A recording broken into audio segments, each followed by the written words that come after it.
साथियों, आप सभी का दैया सर यूट्यूब चैनल पर हार्दिक स्वागत है। हमारे मैथ्स में वास्तविक संख्याएं चैप्टर चल रहा था। आज हम अंकगणित की आधारभूत प्रमेय पढ़ेंगे। पिछली कक्षा में हमने वास्तविक संख्याओं के परिचय जाना। आज हम अंकगणित की आधारभूत प्रमेय पढ़ेंगे। यह आधारभूत प्रमेय, अंकगणित की आधारभूत प्रमेय क्या कहना चाहती है, अंकगणित की आधारभूत प्रमेय क्या होती है, इसके बारे में पढ़ेंगे। अंकगणित की आधारभूत पहले समझेंगे, बाद में यह एक कथन है और कथन को भी पढ़ेंगे। कथन को पहले समझेंगे कि यह अंकगणित की आधारभूत जो प्रमेय है वो आखिर में क्या कहना चाहती है। यह अंकगणित की आधारभूत प्रमेय यह कहती है कि कोई भी भाज्य संख्या है, जैसे कि 4, इसे हम अभाज्य संख्याओं के गुणनफल के रूप में लिख सकते हैं। कैसे? इस 4 जो है, 4 एक भाज्य संख्या है, भाज्य संख्या है। पिछली कक्षा में हम भाज्य संख्याएं, अभाज्य संख्याओं के बारे में जाना। 4 जो है वो एक भाज्य संख्या है और 4 को हम 2 इंटू 2 लिख सकते हैं, यानी भाज्य संख्या को अभाज्य संख्याओं के गुणा के रूप में लिख सकते हैं। यह अंकगणित की आधारभूत प्रमेय कहती है। कैसे? 4 को हम लिखते हैं 2 इंटू 2, जो 2 जो है वह एक अभाज्य संख्या है और इसको गुणा करने पर हमें 4 मिलेगा। अर्थात हमने भाज्य संख्या को अभाज्य संख्याओं के गुणा के रूप में लिख दिया है। और यह अंकगणित की आधारभूत प्रमेय कहती है कि भाज्य संख्या को अभाज्य संख्याओं के गुणा के रूप में लिख सकते हैं। कैसे? इसी प्रकार 10 और 10 जो है एक भाज्य संख्या है। 10 एक भाज्य संख्या है, जैसे हम 2 इंटू 5, यानी अभाज्य संख्या 2 भी अभाज्य संख्या है और 5 भी अभाज्य संख्या है। अभाज्य संख्याओं के गुणा के रूप में लिख सकते हैं। किसे? अभाज्य संख्या को, भाज्य संख्या को अभाज्य संख्या के गुणा के रूप में लिख सकते हैं। यह अंकगणित की आधारभूत प्रमेय कहती है। यह इतना ही कथन है, यह समझ आ गया है, लेकिन ये कथन क्या कहता है, इसकी जो परिभाषा है वो क्या है? अंकगणित की आधारभूत प्रमेय ये कथन है, वो कथन क्या है ये जानते हैं।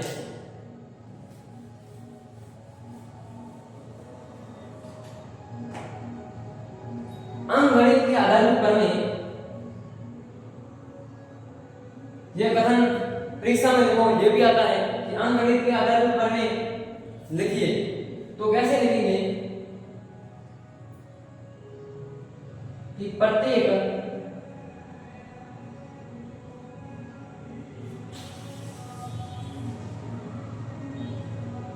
भाज्य संख्या को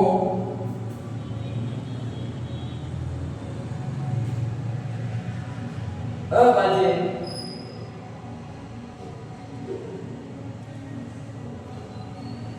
संख्याओं के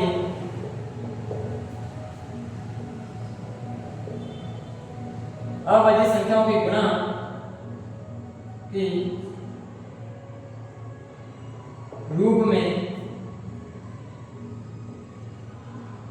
लिखा या लिख सकते हैं।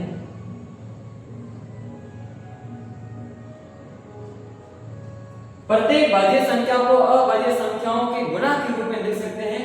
यह अंकगणित की आधारभूत प्रमेय कहती है। तथा यहां लिखेंगे, यदि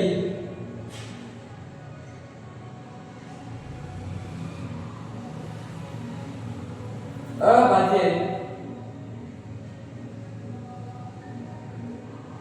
गुणनखंडों के क्रम, यदि अभाज्य गुणनखंडों के क्रम पर ध्यान न दिया जावे तो यह अभाज्य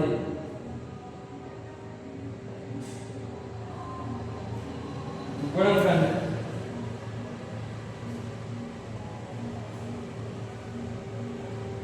अद्वितीय है।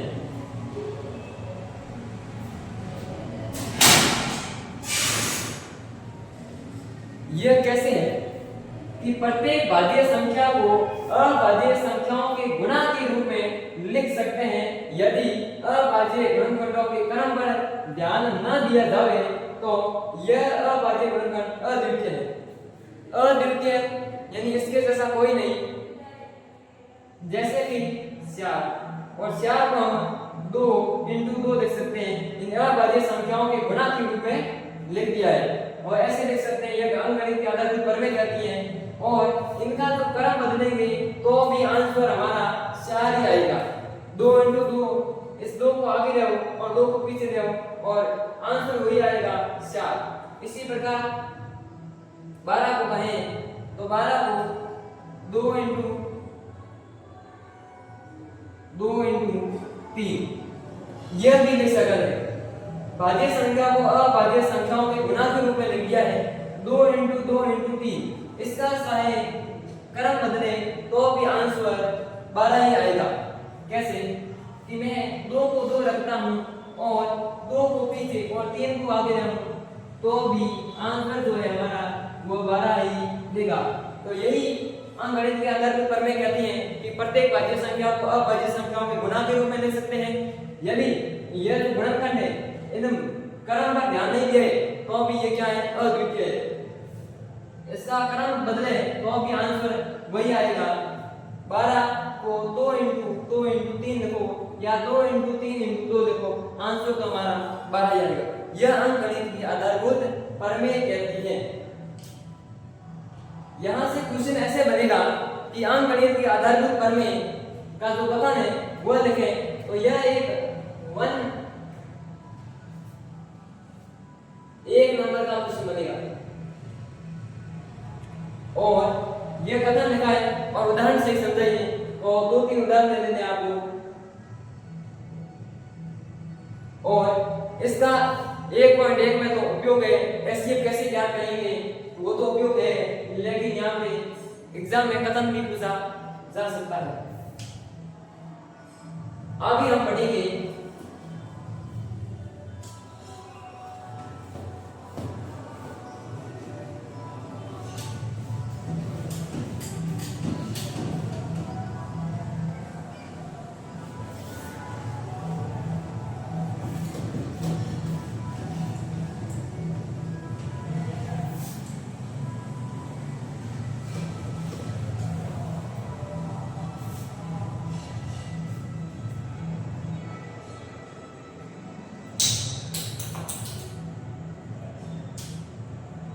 इसके बाद हमारा जो टॉपिक है वह यह है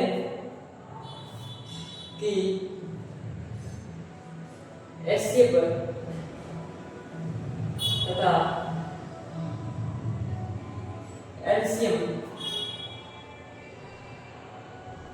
ज्ञात करना। एससीएफ और एलसीएम ज्ञात कैसे करते हैं वह सीखेंगे हम। क्वेश्चन है कि एससीएफ और एलसीएम ज्ञात करना है और वह भी अभाज्य गुणनखंड विधि द्वारा। क्वेश्चन आ गया कि 4 व 8 के अभाज्य गुणनखंड विधि द्वारा एचसीएफ व एलसीएम ज्ञात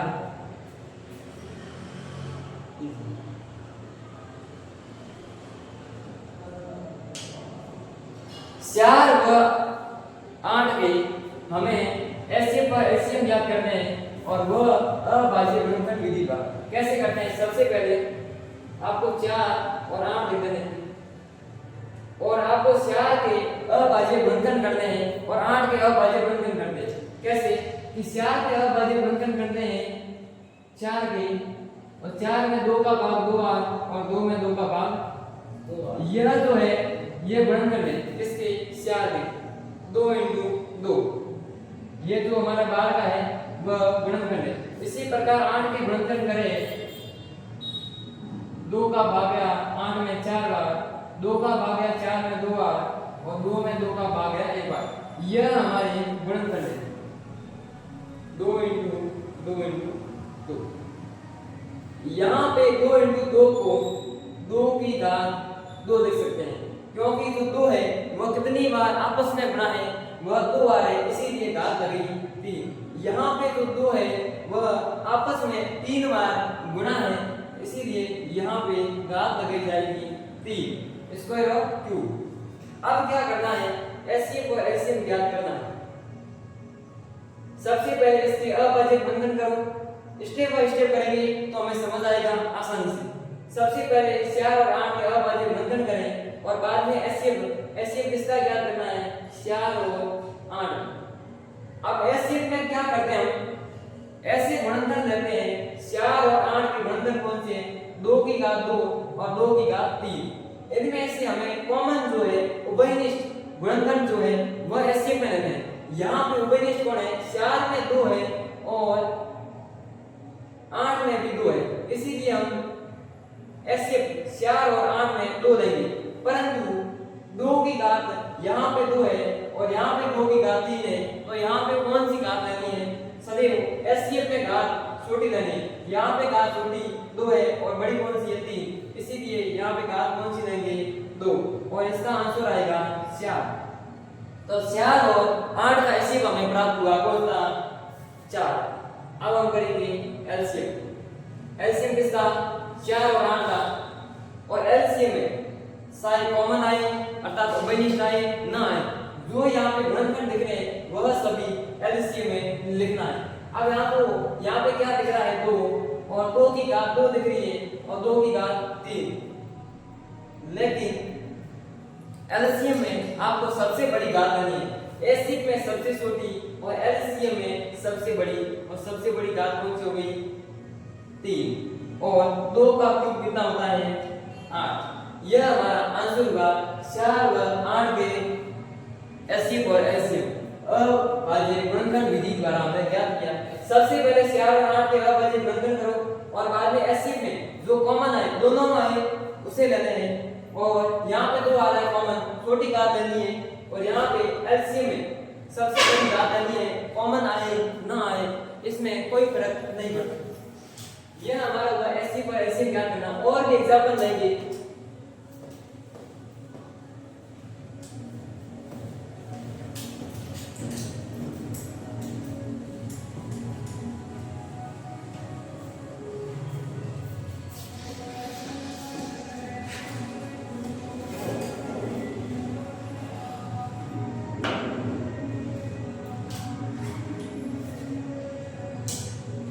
अब एक क्वेश्चन,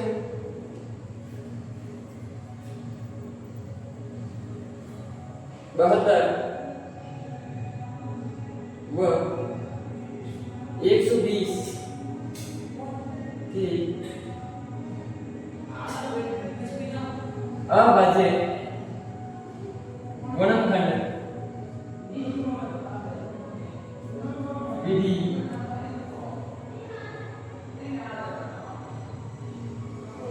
द्वारा एचसीएफ तथा एलसीएम ज्ञात कीजिए। कैसे करेंगे, सबसे पहले हमें 72 के और 120 के अभाज्य गुणनखंड करने हैं।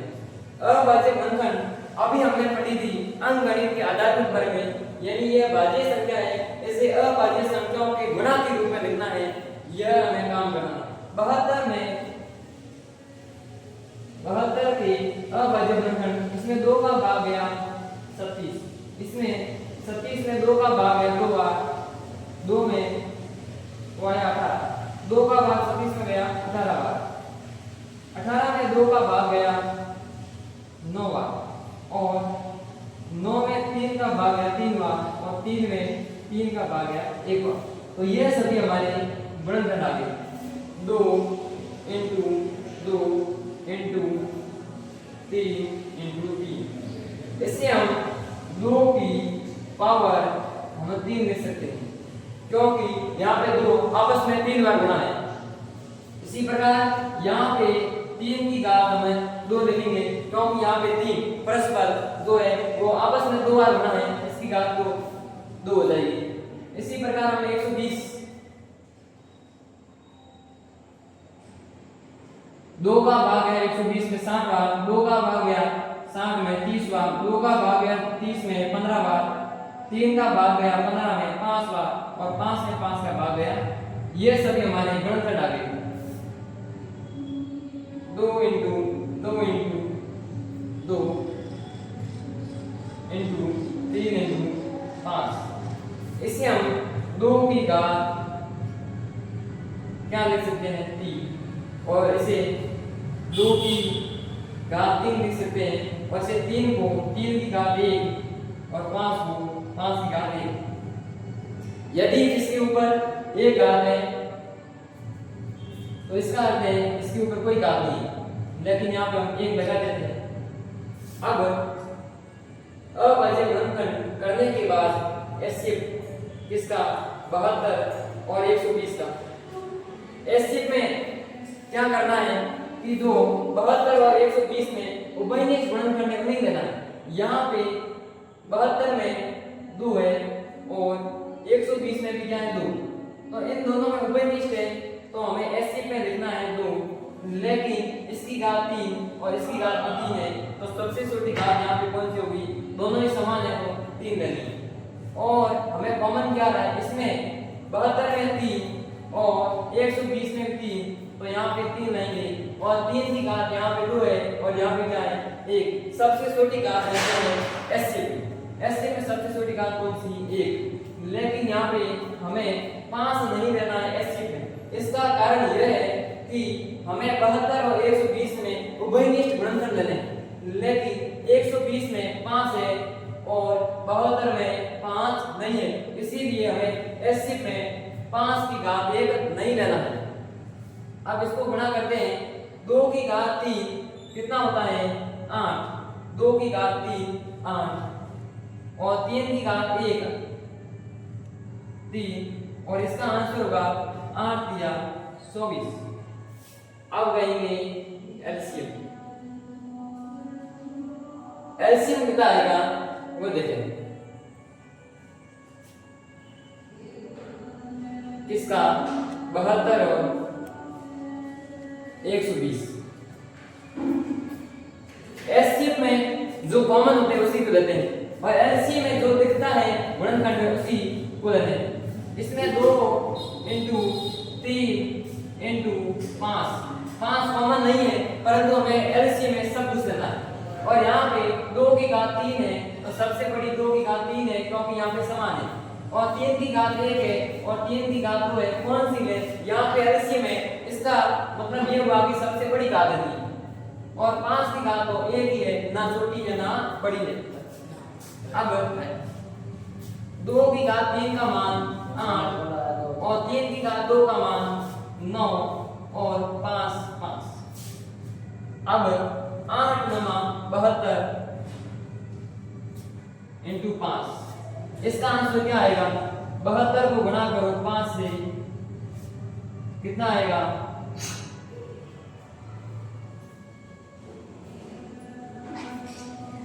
360। यह हमारा हुआ एचसीएफ 72 और 120 का एचसीएफ हुआ 120 और एलसीएम हुआ 360। ये क्वेश्चन और भी हम क्वेश्चन करेंगे।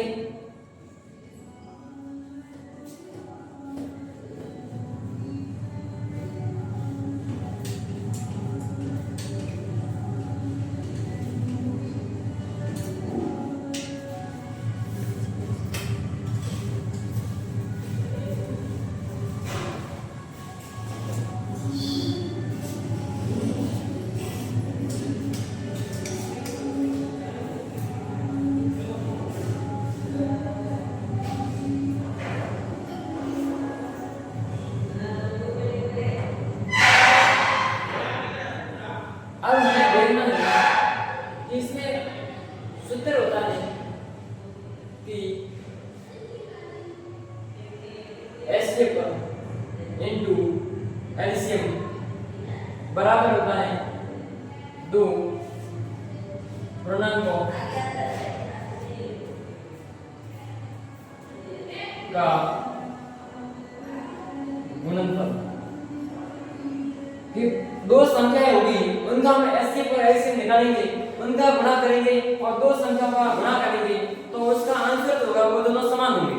कैसे? अभी हमने किया था कि दो संख्याएं थी हमारी कौन सी 72 और इनका गुणा करना है 120 और ये हमारे बराबर होने चाहिए किसके? एचसीएफ आएगा 24 इंटू 360 आएगा हमारे एलसीएम। इनका गुणा करेंगे और इनका गुणा करेंगे तो ये दोनों परस्पर समान होंगे। कैसे? सबसे पहले 24 का गुणा करते हैं 360 से, 360 इंटू 24, 4 का गुणा 0 से करोगे तो 0 और 4 सका 24, 4 2 लगी 88, 4 इंटू 3 12, 12 और 2 सब 2 इंटू 0 करोगे तो 0 मिलेगा, 2 इंटू 6 करोगे तो हमें मिलेगा 12, 2 और 1 लगी 88, 2 दिया 6 और 6 1 7, 0 4 6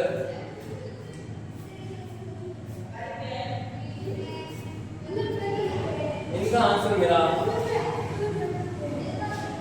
8740। अभी इनका गुणा करते हैं, कितना मिलता है? 120 का गुणा करो 72 0 2 इंटू 2 4 2 1 2 इंटू 7 का 7 का गुणा 0 से करोगे 0 7 गुणी 17 एक 80 लगेगी 7 और यहाँ 0 40 6। यह देखो हमारा 8640 यहाँ पर और यहाँ पर दोनों का गुणा समान है। यह परस्पर क्या है? एचसीएफ गुणा एलसीएम बराबर है दो संख्याओं या दो पूर्णांकों का गुणनफल।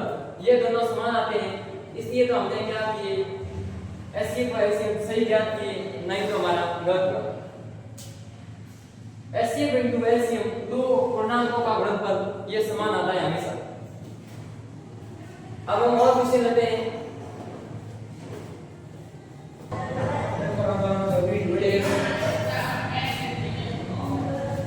अब आपको क्वेश्चन ये है कि 2 और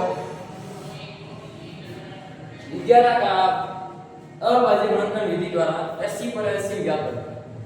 कैसे करेंगे कि 2 को आप गुणनफल करोगे और 11 के गुणनफल करोगे तो 2 का गुणनफल आपको 2 मिलेगा और 11 का गुणनफल भी आपको क्या मिलेगा 11 और इसकी घात 1 भी लगा सकते हैं, क्योंकि 11 एक अभाज्य संख्या है, इसको मैं 11 ही लिख सकती हूँ और 2 को 2 की घात 1 और 11 को 1 11 की घात 1। अब इनका एचसीएफ जो होगा ना किसका 2 और 11 एचसीएफ में हमेशा सदैव कॉमन संख्या यानी उभयनिष्ठ गुणनफल लेते हैं, लेकिन यहाँ पे 2 में और 11 में कोई उभयनिष्ठ आ ही नहीं रहा है। अब क्या किया जाए? अब आपको यह काम करना है कि यदि इन दोनों में कोई उभयनिष्ठ गुणनफल नहीं आए तो सदैव एचसीएफ का 1 होता है। यदि कोई गुणनफल उभयनिष्ठ नहीं आता है, अब क्या किया जाए? तो इसका एक ही रास्ता है, एचसीएफ बराबर 1। तो एलसीएम क्या आएगा 2 और 11। अब एलसीएम में ऐसी कोई शर्त नहीं होती कि उभयनिष्ठ गुणनफल होने चाहिए, ऐसी कोई शर्त नहीं होती है। एलसीएम में जो गुणनफल दिख रहे हैं वो आपको लिख दें। आपको 2 दिख रहा है 2 और 11 है तो 11 और 2 इंटू 11 करोगे तो आंसर आएगा 22 आंसर है। 2 और 11 का एचसीएफ 1 और एलसीएम कितना आया 22। अब हम जांच करते हैं कि ये हमने सही किया या गलत। तो जांच करने के लिए सूत्र होता है एचसीएफ इनटू एलसीएम वह आएगा दो संख्याओं का गुणा। पहली संख्या हमने a मानी, दूसरी संख्या b मानी। एलसीएम कितना आया 1 इनटू एलसीएम कितना आया 22। यह बराबर होना चाहिए a का मान कितना 2 और b का मान कितना 11। 22 इंटू 1 करोगे तो आपको 22 मिलेगा और 2 इंटू 11 करोगे तो भी 22। ये दोनों पक्ष समान है। इसका अर्थ यह है कि हमने ये जो एचसीएफ का एलसीएम ज्ञात किए वह सही ज्ञात किए। यहाँ से एक पॉइंट नोटिस होता है कि यह एक एचसीएफ क्यों आया। यहाँ पे एक नोटिस करने की बात है कि यहाँ पे 2 और 11 दोनों ही अभाज्य संख्या है और अभाज्य संख्याओं का जो एचसीएफ होता है वह सदैव 1 होता है। यहाँ पे 2 और 11 है तो भी एचसीएफ कितना आया 1। इसी प्रकार और भी रह सकते हो 2 और 5 ले लो, इसका एचसीएफ भी आपको 1 मिलेगा। और भी आप ले सकते हो जैसे कि 29 और 33, इनका एचसीएफ 33 नहीं 31, इनका एचसीएफ आपको 1 मिलेगा क्योंकि यह दोनों संख्याएं अभाज्य संख्या है। तो सदैव यह है कि अभाज्य संख्याओं का एचसीएफ जो है वह सदैव 1 होता है।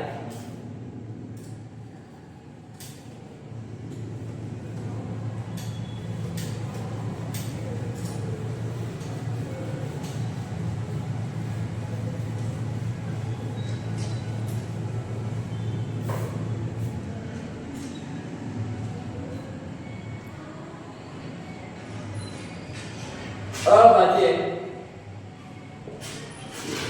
संख्याओं का एचसीएफ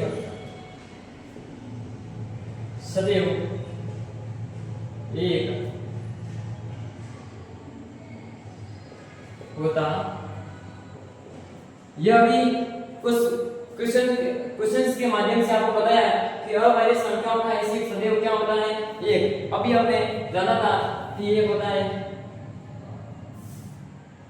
अब क्वेश्चन देते हैं और या स और 7 का एचसीएफ ज्ञात करो और एलसीएम स को आप 2 इंटू 3 लिख सकते हो और 7 का 7 ही लिख सकते हो। यहाँ पे एचसीएफ कितना होगा स और 7 का।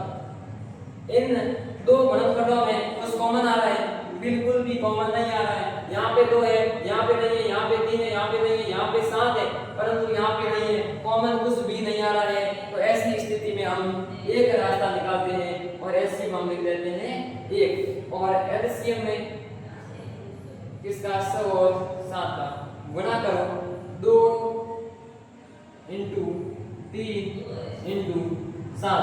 जो गुणनखंड मिले वो सभी एलसीएम में लिखते हैं। यहाँ पे 2 इंटू 6 2 इंटू 3 6 हो जाता है और 7 ये हो गया 42। अब आप जांच करोगे एचसीएफ इंटू एलसीएम तो भी आपको ए इंटू बी मिलेगा क्योंकि एचसीएफ यहाँ पे 1 है इंटू एलसीएम यहाँ पे 42 है और ए कितना है 6 इंटू बी का मान 7, यहाँ पे 1 इंटू 42 होगा और 6 इंटू 7 यह भी आपको 42 देगा। यहाँ पे दो पक्ष क्या यहाँ पे समान है एचसीएफ इंटू एलसीएम और ए इंटू बी। यहाँ पर भी एचसीएफ 1 आया कैसे। यहाँ पे 6 और 7 यह दोनों लगातार क्रमागत दो संख्या है 6 और 7, यानी जो लगातार होती है संख्या जो क्रमागत संख्या होती है उनके एचसीएफ हमेशा 1 होता है। जैसे कि और भी उदाहरण ले सकते हो 21 और 22 ले लो, आप कोई भी उदाहरण ले सकते हो।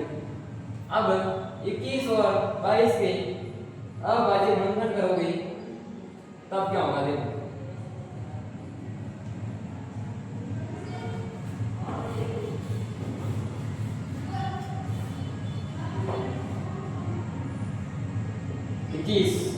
और 22 हमने ये दो लगातार क्रमागत दो संख्या ली है 7 इंटू 3 और 22 को आप 11 इंटू 2 लिख सकते हैं। एचसीएफ किसका? 21 और 22 का। इसमें कोई भी संख्या कॉमन नहीं आ रही है, कोई भी उभयनिष्ठ गुणनखंड नहीं आ रहा है, तो यहाँ पे एचसीएफ 1 होगा और एलसीएम किसका? 22 और 42, 21 और 22। और इसका गुणा करोगे आप, इसमें 7 दिख रहा है, 3 भी है, 11 भी है, 2 भी है। इसका गुणा करो, 7 इंटू 3 21 और ये 22। आप इसको करो गुणा 21 और 22 42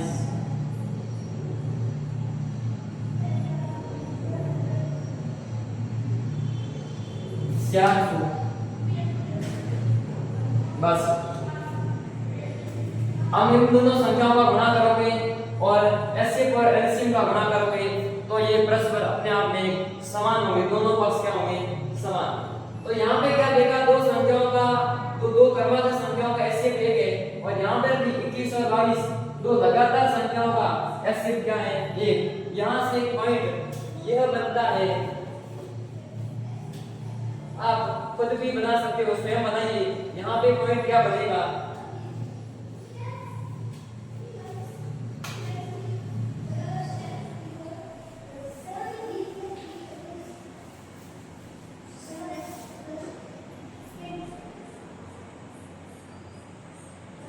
यहाँ पे पॉइंट ये है कि दो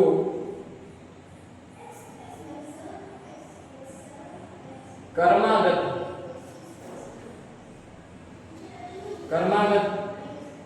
का अर्थ है लगातार संख्याओं का एचसीएफ सदैव 1 होता है। यदि आपको कितनी भी बड़ी संख्या दे दे और लगातार हो तो आपको सर्वप्रथम यह करना है कि एचसीएफ 1 लिखना है आपको। ये क्वेश्चन एमसीक्यू में पूछे जाते हैं कि बड़ी संख्या देकर कि एचसीएफ कितना होगा, तो याद रखें कि अभाज्य संख्याओं का एचसीएफ 1 होता है और लगातार दो संख्याओं का एचसीएफ भी क्या होता है? 1।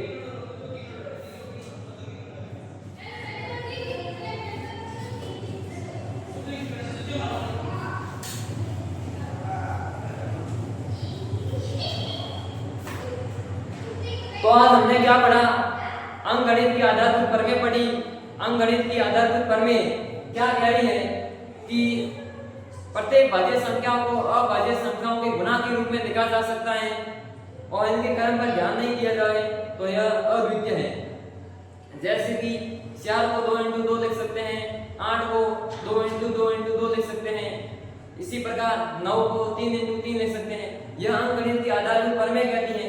इनके बाद में हमने एचसीएफ और एलसीएम ज्ञात करना सीखा और कई क्वेश्चन किए, इनमें से पॉइंट निकाले दो कि अभाज्य संख्याओं के गुणनखंड सदैव उभयनिष्ठ गुणनखंड जो होते हैं, एचसीएफ जो होता है वह 1 होता है और दो क्रमागत अर्थात लगातार संख्याओं का एचसीएफ भी सदैव 1 होता है।